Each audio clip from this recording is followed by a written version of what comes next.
Hello everyone, Sumit প্রবাস ডায়েরির IT নতুন ব্লগে আপনাদের সবাইকে স্বাগত। আশা করছি আপনারা সবাই খুব ভালো আছেন আর আমরাও সবাই খুব ভালো আছি। আমার লন্ডন ট্যুরের যে পার্ট 3 এর ব্লগটা বাকি ছিল, আমি বলেছিলাম সেটা অনেক দিন পরেই আজকে নিয়ে আসছি। অ্যাকচুয়ালি আমার ব্লগটা শেয়ার করতে অনেকটাই দেরি হয়ে গেল, একটু বাড়িতে ব্যস্ততার জন্য ব্লগটা আমার এডিটিং করতে একটু টাইম লাগলো। যাই হোক, আজকে 31 ডিসেম্বর, লন্ডন ট্যুরের 3rd ডে। 31 নাইটে লন্ডন আইতে যে ফায়ার শোটা হয় সেটা দেখার জন্য আমাদের অনেক দিন ধরেই খুব ইচ্ছা ছিল, আর সেই কারণেই আজ এখানে আসা। তবে আজকে আমরা যাব সকালে ব্রিটিশ মিউজিয়াম, আমিও দেখব আর আপনাদেরকেও দেখাবো। আর বেরোনোর আগে আমরা ব্রেকফাস্টটাও করে নেব। আর গতকাল রাতেই ঠিক করেছিলাম যে আজকে আর বাইরে কোথাও খাবো না, এই হোটেলেই নিচে ব্রিটিশ ব্রেকফাস্ট পাওয়া যাবে, ওইখানেই খেয়ে নেব। আর ব্রিটিশ ব্রেকফাস্টটা আমার খুব একটা পছন্দের না হলেও রাজের বাবার খুবই পছন্দ, ওর প্রত্যেক কটা আইটেমই ভীষণ ভালো লাগে। আমার আর রাজের যেমন আমি বেছে বেছে কয়েকটা জিনিস খাই, যেমন mushroom, mash potato, hash brown, এইগুলো ফ্রুটসগুলো আমি খেয়ে নেই, কোনো অসুবিধা হয় না। আর রাজও টুকটাক ওই দই, ব্রেড, বয়েল ডিম, পোচ এগুলো খেয়ে নেয়, কিন্তু বাকি হ্যাম বা ধরুন আরও যে ব্রিটিশ আইটেমগুলো আছে সেগুলো আমার বড় একটা ভাল লাগে না, ওগুলো সন্দীপের খুবই পছন্দের। তো ওই বললো আরও যে আমরা বাইরে আজকে আর কোথাও যাবো না, আজকে এখান থেকেই খেয়ে নেবো। বললাম ঠিক আছে। এখানকার ওই যে সসেজগুলো পাওয়া যায় ম্যাক্সিমামটাই হচ্ছে পর্ক সসেজ। আমার মানে চিকেন সসেজটা ভালো লাগে, কিন্তু চিকেন সসেজটা সবসময় অ্যাভেলেবেল থাকে না। এই বাফে ব্রেকফাস্টটা আমাদের পার হেড লাগলো 11 পাউন্ড করে। রাজের জন্য কোনো টাকা লাগেনি, ওটা ফ্রি, আর আমাদের দুজনের 22 পাউন্ডে এই পেট ভর্তি ব্রেকফাস্টটা করে আমরা বেরিয়েও পড়েছি। আজকে যাবো যেহেতু ব্রিটিশ মিউজিয়াম, আর ওয়েদারটাও আজকে খুব একটা খারাপ না, ঠান্ডা আছে বাইরে বেশ ভালোই। রাজকে দেখুন, ব্যাস ও মানে কিছু হলেই এখন ফটো তুলতেই ব্যস্ত, কিছু হলেই এখন এর ফটো তুলবে তার ফটো তুলবে। যাই হোক, আমরা স্টেশনে এসে ট্রেনও ধরে নিয়েছি, চলে যাব ডাইরেক্ট ব্রিটিশ মিউজিয়ামে। আজকে ওখানে অনেকটাই সময় লাগবে, আমাদের স্লটও বুক করা আছে। ব্রিটিশ মিউজিয়ামে ঢুকতে যদিও টাকা লাগে না, ওটা ফ্রি এন্ট্রি, তবে আপনাদের স্লট বুক করতে হবে। আমাদের যে স্লটটা বুক করা রয়েছে সেই টাইমের মতো আমাদের পৌঁছে যেতে হবে। স্লাউ থেকে ডিরেক্ট ট্রেন ধরে আমরা নেমে পড়েছি টটেনহ্যাম কোর্ট রোডে, আর এখান থেকে বেরিয়েই মিনিট 5 মতো হাঁটলেই ব্রিটিশ মিউজিয়াম।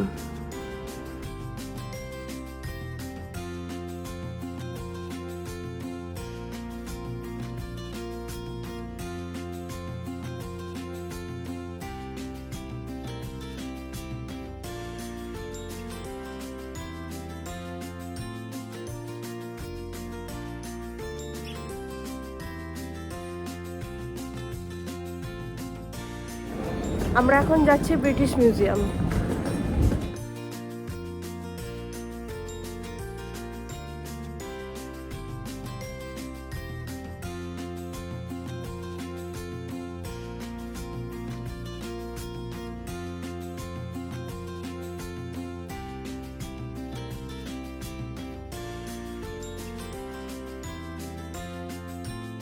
পৌঁছে গেছি আমরা ব্রিটিশ মিউজিয়ামে।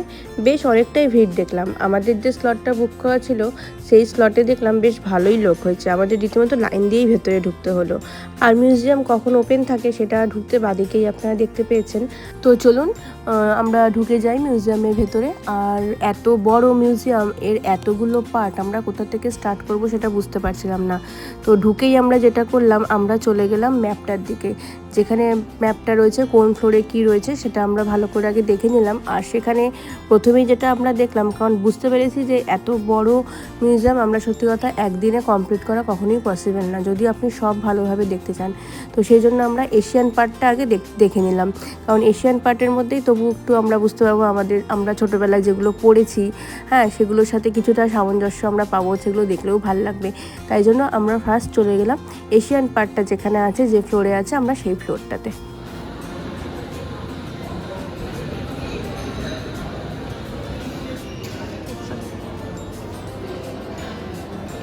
বলটা যে যাচ্ছে না, হ্যাঁ, ওই রডে হিট করছে, এখানে একটা রড আছে, ওকে হিট করবে। আচ্ছা, ঠিক আছে, ওই ফলোতে ওটা 30 সেকেন্ড হবে। ও আর 30 সেকেন্ড পরে ওই রেস হয়ে যাবে, তাহলে ও মানে বলটা একবারে যাচ্ছে, সেটা 30 সেকেন্ড হচ্ছে। ওই যখন আচ্ছা ওইটা 30 সেকেন্ড হয়ে গেল, মানে এইটা আবার এদিকে হবে তখন 1 মিনিট হবে।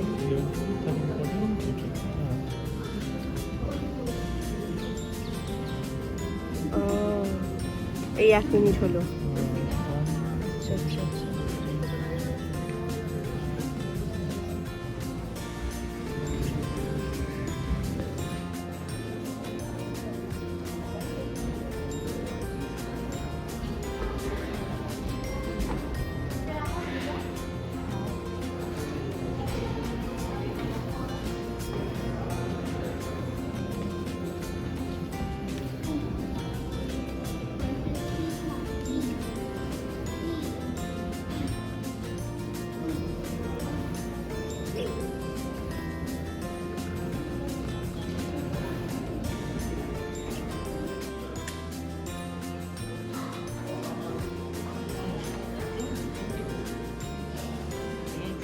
এই ঘোড়ার দিকে একটা লোক দিয়ে দেবে, এই যে এখানে ঘোড়ার দিকে লোক দিতে কেমন না, আমরা কিরম গুটি দিয়ে খেলি।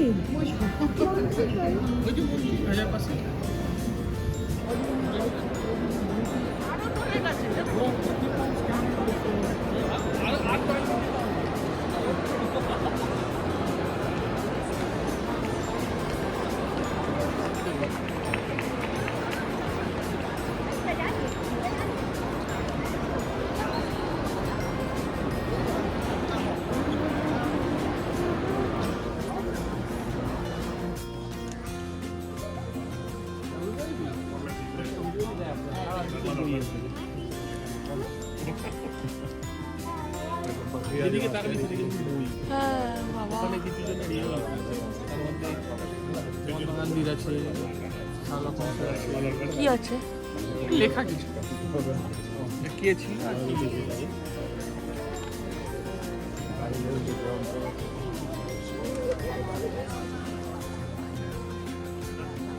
জায়গায় দাঁড়িয়ে ঘুরে হ্যাঁ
নেতাজি সুভাষচন্দ্র বসু, ওই যে যার বার্থডে কবে, 23 জানুয়ারি, বলেছো না?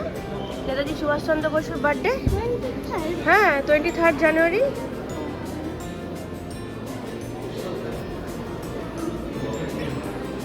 এটা কি বলো তো? গান্ধীজি যার বার্থডে কবে তুমি পড়েছো? 2 অক্টোবর। হ্যাঁ ভুলে গেছো।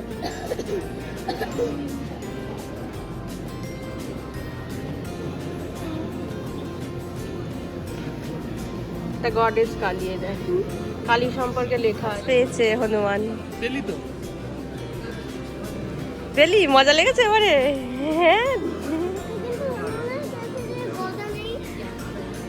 ওটা হয়তোটা ভেঙে গেছে, হয়তো গদাটা ছিল। সবসময় কি গদা নেবে? আচ্ছা আচ্ছা। তুমি সবসময় খাতা পেন নিয়ে বসে থাকিস, পড়াশোনা করিস না? কই এটা করলে, নম করলে কোথায়?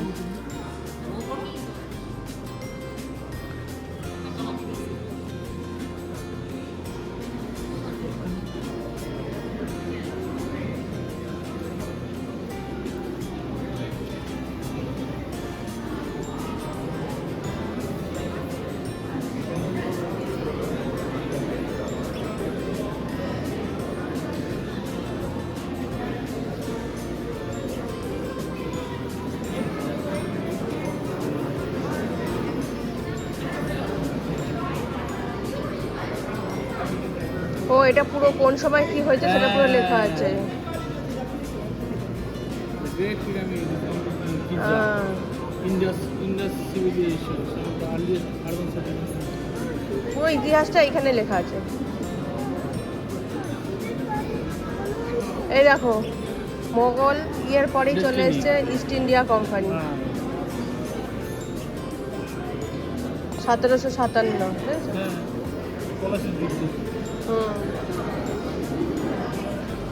British begin governing India by direct.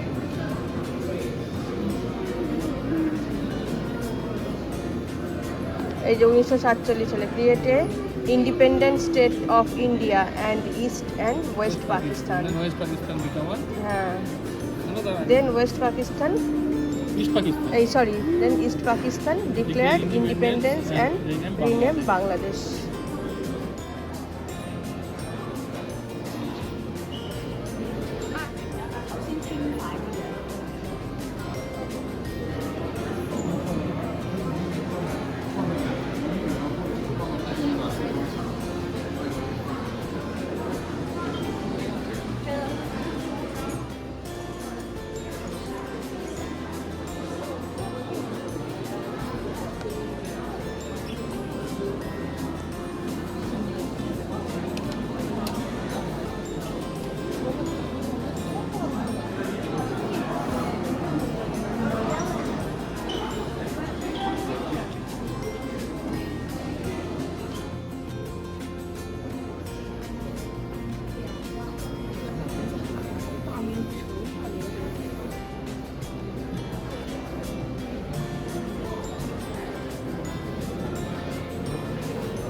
প্রায় 4-4.5 ঘন্টা হয়ে গেছে, তাও আমাদের দেখা এখনও অনেকটাই বাকি।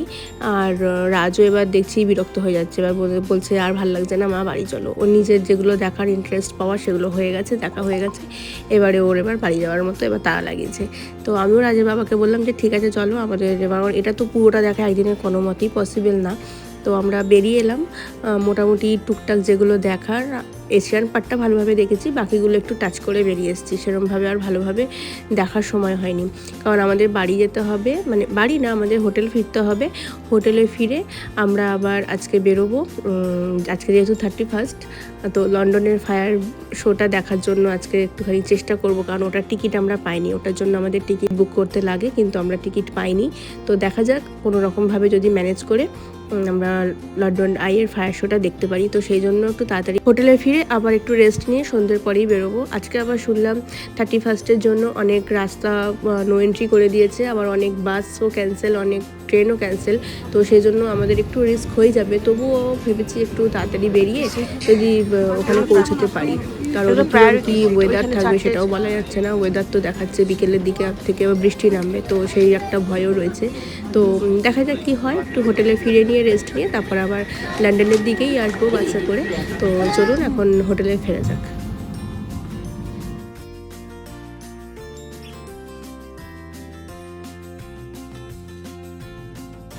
স্লাউতে আমরা নেমে পড়েছি।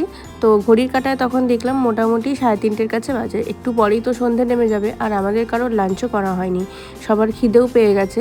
তাই লাঞ্চে অন্য আর কিছু না নিয়ে ডিরেক্ট একটু ভাতই খেয়ে নিচ্ছি সবাই মিলে।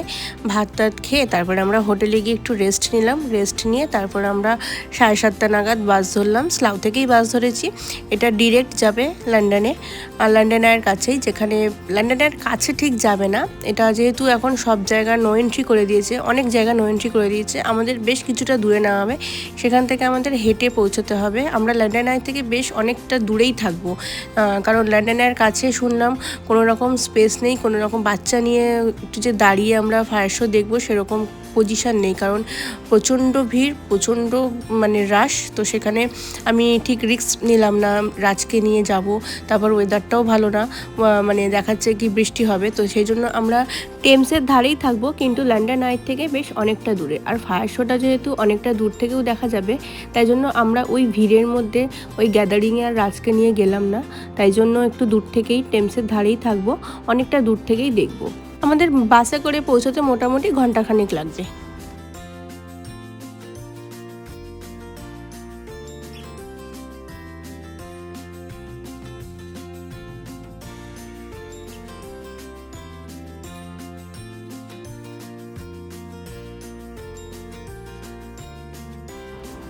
এদের এই আলোকসজ্জা দেখে আমার নিজের দেশের কথা মনে পড়ছে, কলকাতার কথা ভীষণ মনে পড়ছে।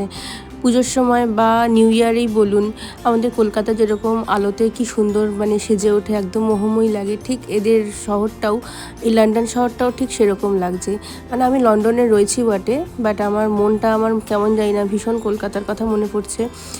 পুজোর সময় এরকমভাবে যখন আমরা বাসে করে যাই বা গাড়িতে করে যাই, চারদিকে এরকম আলো, লোকজন, মানুষের মধ্যে কত আনন্দ, কত ফেস্টিভ মুডে থাকে মানুষ। নিউ ইয়ারেও আমাদের কলকাতায় পার্ক স্ট্রিটের রাস্তায় কত লোকজন থাকে, কত মানুষ কত ফেস্টিভ মুডে থাকে। এরাও সেরকমভাবেই নিজেদের শহরে নিজেদের মানুষদের সাথে নিউ ইয়ার সেলিব্রেশনে, নিউ ইয়ারকে ওয়েলকাম করার জন্য এরাও কত বেশ আনন্দে রয়েছে, কত ফেস্টিভ মুডে রয়েছে। ভালো লাগছে দেখে। বেশ নিউ ইয়ারটাও আমি কখনো ভাবিনি, কখনো নিউ ইয়ার আমি লন্ডনে এইভাবে আমি থাকতে পারবো। জানি না আজকে ফায়ার শো দেখতে পাবো কি পাবো না, তবে 31st নাইটে নিউ ইয়ারের ওয়েলকাম যে আমি লন্ডনে এরমভাবে দেখতে পাবো, এই পরিবেশটাও দেখতে পাবো, সেটা সত্যি আমি কখনো ভাবিনি। ভালো লাগছে। তো কথা বলতে বলতে আমরা পৌঁছেও গেছি। আমাদের বেশ অনেকটা দূরেই নামিয়ে দিয়েছে, এখান থেকে হেঁটে আমাদের টেন্সের ধারে যেতে হবে।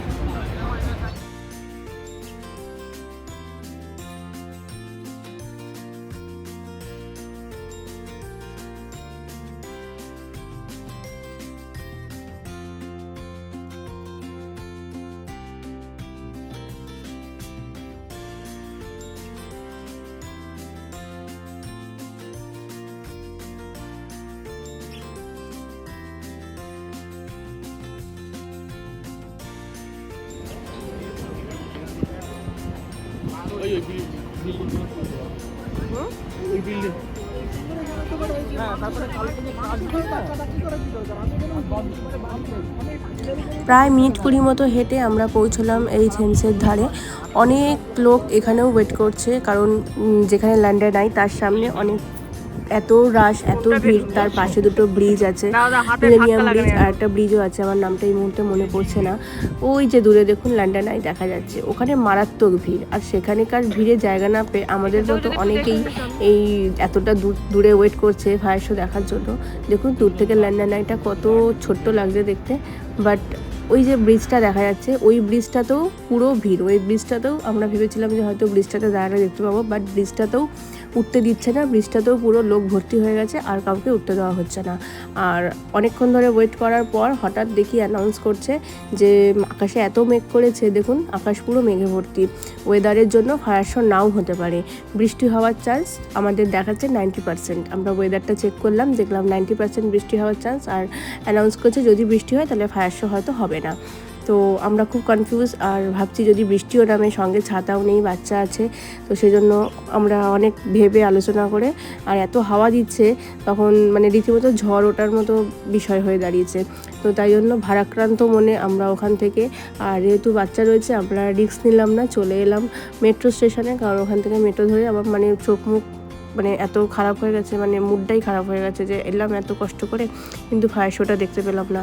এই জন্য রাজের বাবা বললো যে চলো আমরা হোটেলে ফিরে যাই। হোটেলে ফিরে আমরা রুমে বসে টিভিতেই আমরা নিউ ইয়ারটা দেখে নেবো, নিউ ইয়ার ওয়েলকামটা দেখে নেবো, আর ফায়ার শো তো আমাদের টিভিতে দেখাবেই, টিভি থেকেই দেখে নেবো।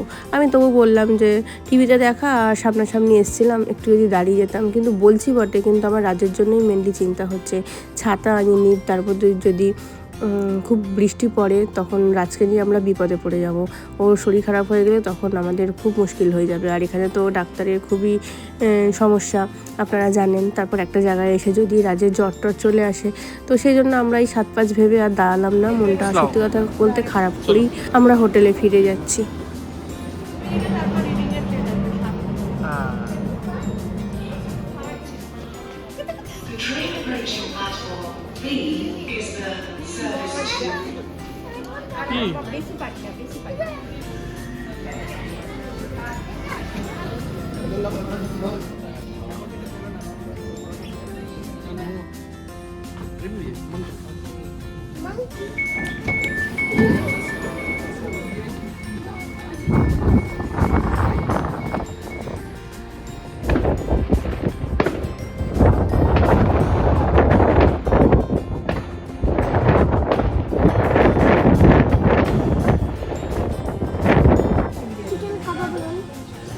চিকেন কাবাব রোল যেটা খাবি ওইটা পরোটা দেবে না, নান দেবে। দেখ পাশে লেখা আছে নাম নেই। একটা রায়তা নেবো আর একটা আমি রায়তা নিলে আর এই ড্রিঙ্কসটা আলাদা, রায়তা আলাদা। আর একটা এই বিরিয়ানি, কি পর বিরিয়ানি নেবো? নাও, ইচ্ছে হয়েছে যখন খেয়ে দেখ। স্লাউতে যখন নেমেছি তখন ঘড়িতে 11:30টার মতো বাজে। তাই জন্য আমরা আর কোনো দেরি না করে সোজা চলে গেলাম একদম রেস্টুরেন্টে, যেখানে আমরা ডিনারটা সেরে নেব। আর আজকের ডিনারটা যেহেতু আমার মনটা খারাপ হয়ে গেছে, আমি আজকে বায়না ধরেছি কি আমি আজকে বিরিয়ানিই খাবো। সে যে বিরিয়ানি হোক, মোট কথা আমি বিরিয়ানিই খাবো। যাই হোক, আমি বিরিয়ানি অর্ডার দিলাম।